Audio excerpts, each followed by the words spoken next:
All right, so this is going to be a review of M3GAN. It's the newest horror movie that just came out. I think that was last weekend. Uh, I'll say how I feel about it in a second. It's directed by Gerard Johnstone. So, Katie, the little girl in this movie, played by Violet McGraw, she's on a trip with her parents in the beginning, and they get into an accident, and she ends up losing her parents from that. So then she goes to live with her aunt, Gemma, played by Allison Williams, and she works at this company that makes these children's toys, but they're a little bit more technological, they're a little bit more advanced, and so she's working on this new doll that will communicate with the kid and can learn and help them do certain things and can teach them things and things like that. As a result of Katie losing her parents and not really knowing what to do with her, she finishes it because it was a prototype before, and essentially gives it to Katie, and that's their way of testing it and also helping Katie get through her grief of losing her parents. But then the doll starts to learn a little bit too much and things like that, has like kind of a flaw in its design, and eventually starts killing people, right? So, it's a killer doll, so you're going to think of like Chucky or things like that, but I think it does enough to set itself apart. So I really like this movie. I wasn't expecting much from it. It's a lot of people have been talking about it online. They see her dancing. Oh, look at those moves! But I didn't expect much from it because it's January. Last year, I think up until the Batman, I think so. I had done like 7 reviews, I think, before I actually gave a positive review. It was a tough early 2022.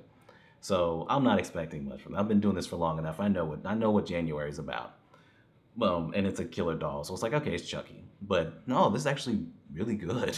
Like, I couldn't believe it, actually. One thing that it definitely does that I like in horror movies is keeping the kill count low and keeping it a little bit more personal. One of them's like a bully kid and things like that. So, it's people that she comes across that she, for whatever reason, feels like she needs to take out.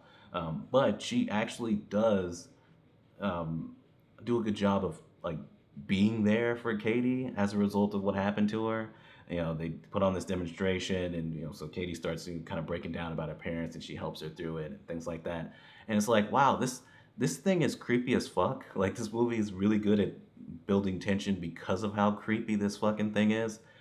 But you start to like her, especially the more she feels human and has more of a of her own personality. You legitimately start to like her, even though what she's doing is terrible. So, yeah, I did not expect that from this movie. I heard somebody say it was a horror comedy. It's really not. I mean, like, there are comedic moments, but it's a horror movie, through and through, pretty much. But yeah, I was shocked at how well written it was. I did not expect that at all. It's well shot. Their performances, for the most part, are good. The guy who plays the boss, David, Ronnie Chang, I guess maybe he was supposed to be a little bit more comedic as far as the characters are concerned, but I didn't care for that character. He's a little bit too much, and I thought that performance was weak. We're not even in negatives right now. I just wanted to touch on that because I didn't think that character was that great. In his performance, he definitely felt like, he was kind of forcing it with the line delivery. I guess just because, I don't know, direction, writing, I don't know, but that character didn't work for me. But for the most part, the performances are good, and the kills when they're interesting. Like, some of them are just kind of stab and that's it. But like, there's some where like there's one in particular where she like essentially tortures this woman, and I really enjoyed that.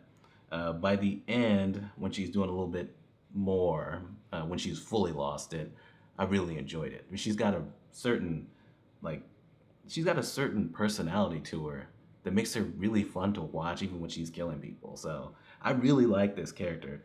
You know, Chucky's obviously iconic, but this character's really good. Like, this character might stay around for a while. All right, so negatives. We can get to negatives now. I already kind of talked about the boss character. He was a little too much for me. There's a kid in here. He's picking on Katie.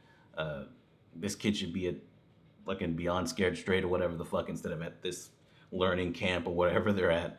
Because this kid is so over the top, and it's bad parenting. They kind of show the mom, and she's not great, but I thought the kid was too much. It didn't feel natural. Like, kind of picking on her, fine, but like to the point where you're, abusing M3GAN right in front of her and things like that. It's just it was a lot. It was a lot. He doesn't reach Stephen King levels, but I was like, can we make these bullies a little bit more realistic at this point? Like, we're already doing the bully. We've already exhausted the fucking bully storylines in these kinds of movies, or really in movies in general. But I, you, you could have toned it down a bit. Also, which was this might be my biggest problem. I think Megan. There's no real sense of how much she can actually do.